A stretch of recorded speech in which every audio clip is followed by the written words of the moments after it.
Hello friends, स्वागत है आप सभी का हमारे इस यूट्यूब चैनल पढ़ो 24/7 पे। तो आज हमारी इजी इकोनॉमिक सीरीज का लेक्चर नंबर 19 है, जहां पे हम आज एक न्यू टॉपिक स्टार्ट करने जा रहे हैं जो कि है आपका कॉस्ट। बहुत इंपॉर्टेंट टॉपिक है, एकेडमिक से लेकर कंपटीशन में काफ़ी एक इंपॉर्टेंट रोल प्ले करता है। इवन आप अगर मास्टर्स भी करेंगे जाकर, ग्रेजुएशन मास्टर्स सब जगह इकोनॉमिक्स में टॉपिक आपका काम आता ही है। ठीक है, तो आज इस टॉपिक का पार्ट 1 हम लोग डिस्कस करेंगे और नेक्स्ट क्लास में नेक्स्ट पार्ट डिस्कस करेंगे। तो चलिए चलते हैं, स्टार्ट करते हैं अपना न्यू कॉन्सेप्ट। हमारा टॉपिक है आज का कॉस्ट। बेसिकली क्या होता है बच्चों, कॉस्ट और प्राइस। बच्चे अक्सर कॉस्ट और प्राइस को सेम मान लेते हैं कि भैया कॉस्ट क्या होती है, प्राइस क्या, दोनों ही क्या होते हैं, सेम। बच्चे मानते हैं ऐसा, बट कॉस्ट अलग है और प्राइस अलग है। जब कॉस्ट के अंदर हम प्रॉफिट इंक्लूड कर देते हैं तो वो आपका प्राइस बनता है। Cost plus profit is equal to price, ये बनता है। किसी वस्तु को बनाने के लिए कॉस्ट आई है 5 रुपए, उस पर 2 रुपए का प्रॉफिट है तो मार्केट में 7 रुपए का बिकेगा। तो 5 रुपए कॉस्ट है और 7 रुपए उसका क्या है, प्राइस है। तो कॉस्ट और प्राइस दोनों ही क्या होते हैं, डिफरेंट डिफरेंट टर्म्स यहाँ पर होती है। तो आइए डिटेल से बात करते हैं इन सारे कॉन्सेप्ट्स की आज। First one is cost. तो बेसिकली कॉस्ट होता क्या है, कॉस्ट एक एक्सपेंडिचर होता है जो प्रोड्यूसर द्वारा इंकर्ड होता है। जब भी किसी भी वस्तु को बनाने में जो भी खर्चा लगता है, चाहे वो इम्प्लिसिट तरीके से लगे या फिर एक्सप्लिसिट तरीके से लगे, उसी को क्या बोलते हैं, कॉस्ट या फिर उसकी लागत बोलते हैं। क्या लिखा हुआ है यहाँ पर, it is a type of expenditure which is incurred over the factors of production to produce commodity. Commodities को प्रोड्यूस करने के लिए जो भी एक्सपेंडिचर प्रोड्यूसर के द्वारा लगाया जाता है, उन्हीं एक्सपेंडिचर को कॉस्ट कहा जाता है। Got it. तो आइए इससे मिलते हुए और मिलते जुलते टर्म्स यहाँ पे हम लोग देखते हैं, जिससे काफी कंफ्यूजन एग्जाम में होती है। Next, explicit cost. Explicit cost basically क्या होती है, एक्सप्लिसिट कॉस्ट वो कॉस्ट होती है जहां पे आपको कैश या कैश पेमेंट आपको साफ दिख रही है, यहाँ पे पैसा खर्च होता हुआ दिखता है। मशीनरी परचेज कर रहे हैं, ठीक है, कुछ भी जिसपे हमारा सामान परचेज करते हुए दिखता है। जैसे are those cash payment which firm make to outsider for their services of goods. Insurance कराया, पैसा खर्च हो रहा है, ठीक है। सामान परचेज कर रहे हैं, पैसा खर्च हो रहा है, ठीक है। रॉ मटेरियल परचेज कर रहे हैं, पैसा आपका खर्च हो रहा है। तो ये क्या है, आपकी सारी एक्सप्लिसिट कॉस्ट, जिसको स्पष्ट लागत भी कहते हैं। तो एक्सप्लिसिट कॉस्ट जिसको हम डायरेक्ट कॉस्ट और जिसको हम प्राइम कॉस्ट भी यहां पर कहते हैं। चलिए आइए बात करते हैं नेक्स्ट, इम्प्लिसिट या फिर indirect cost. Implicit cost basically क्या होती है, तो इम्प्लिसिट कॉस्ट एक तरीके की सेल्फ एस्टिमेशन कॉस्ट होती है। क्या होती है बच्चा, सेल्फ एस्टिमेशन कॉस्ट होती है, जो कि हम एस्टिमेटेड लगाते हैं। फॉर एग्जांपल एक प्रोड्यूसर है, ठीक है, वो अपनी जमीन पे उसने फैक्ट्री स्टैब्लिश करी है, अपनी जमीन पे उसने फैक्ट्री लगाई।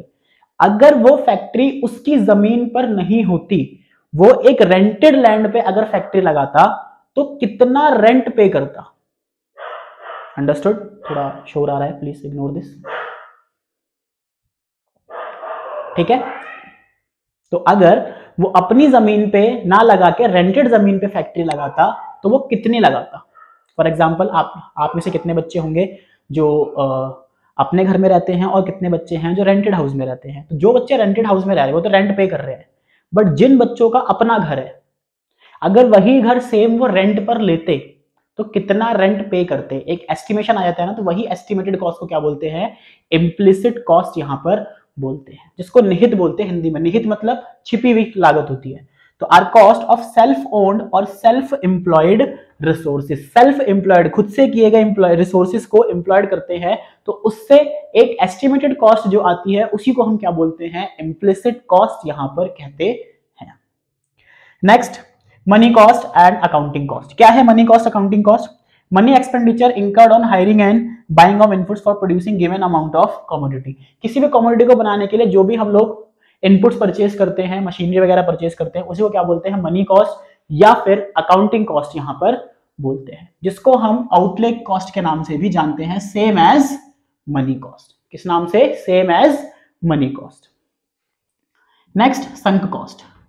अब बच्चा संक कॉस्ट क्या होती है, संक कॉस्ट को हिंदी में बोलते हैं डूबत लागत। क्या बोलते हैं, डूबत लागत, यानी कि वो कॉस्ट जो डूब गई, जो अब कभी भी रिकवर नहीं हो सकती। चाहे आप कितना भी कर लो, दुकान बंद भी हो जाएगी, फर्म शटडाउन भी हो जाएगी, वो कभी भी जिंदगी में कभी भी रिकवर आपकी नहीं हो सकती है। देखिए, which can not be recovered even the firm gets closed. Firm के बंद होने पर भी वो कॉस्ट आपकी रिकवर्ड नहीं होगी। चलिए next cost, fix cost. Fix cost कौन सी होती है?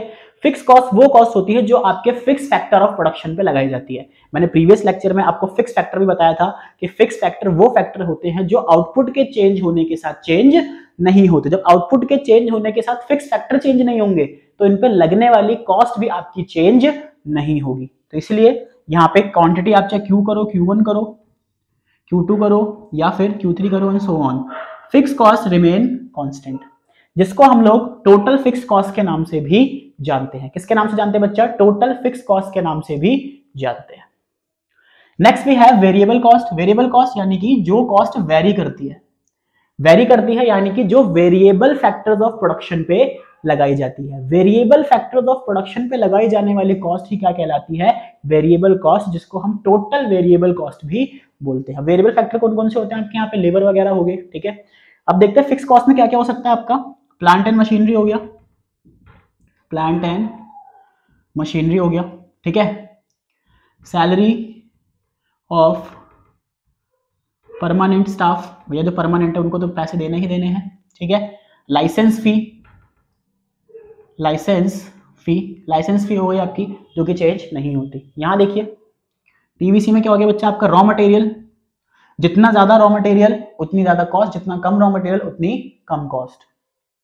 फिर इलेक्ट्रिसिटी, जितना ज्यादा इलेक्ट्रिसिटी यूज करोगे उतना ज्यादा बिल देना पड़ेगा, जितना कम करोगे उतना कम देना पड़ेगा, ओके। और wages of casual labour, wages of casual labour, casual labour के वेजेस, भाई कैजुअल लेबर ज्यादा होंगे तो वेजेस ज्यादा देनी पड़ेंगी, कैजुअल लेबर कम होंगे तो वेजेस कम देनी पड़ेंगी। तो सर ग्राफ है भाई ये इन्वर्टेड एस, स्टार्टिंग में डिक्लाइन होती है एंड देन इंक्रीज होती है। स्टार्टिंग में आपकी जो टीवीसी है वो डिक्रीजिंग रेट से बढ़ती है और बाद में इंक्रीजिंग रेट से बढ़ती है, just because of law of variable proportion short run के अंदर, ओके। तो बच्चा आज के लेक्चर में हम लोगों ने कुछ कॉस्ट के बारे में देखा। नेक्स्ट लेक्चर में हम बाकी कॉस्ट के बारे में देखेंगे, कुछ रिलेशंस के बारे में यहाँ पर पढ़ेंगे। तो वीडियो को, अगर वीडियो पसंद आई है तो वीडियो लाइक कीजिए, शेयर कीजिए एंड अपने फीडबैक देना ना भूलिए। Thank you so much, have a good day.